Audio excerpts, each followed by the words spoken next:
como saben, no último congreso celebrado en Lugo, o Partido Popular de Galicia redúcese así a 20 membros, case a metade, o Comité de Dirección, o órgano de toma de decisións do partido, co fin de gañar en operatividade, coa intención de liberar as axendas das persoas que, en moitos casos, teñen, ademais, responsabilidades institucionais e buscando mellorar, en definitiva, o goberno interno do partido.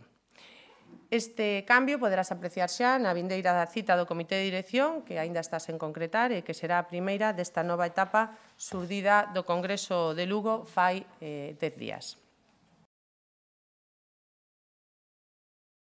A orixe, o punto de inflexión deste conflicto, chega tras un pleno en que un dos invitados do Partido Socialista de Galicia ameazaba de morte aos deputados do Partido Popular de Galicia en xeral e ao presidente da Xunta en particular, mentras unha deputada de Alternativa Galega de Esquerdas aplaudía dende o seu escano e mentras os deputados e deputadas do Bloque Nacionalista Galego corrían á tribuna para facerse fotos encantados cos que rebentaban o pleno.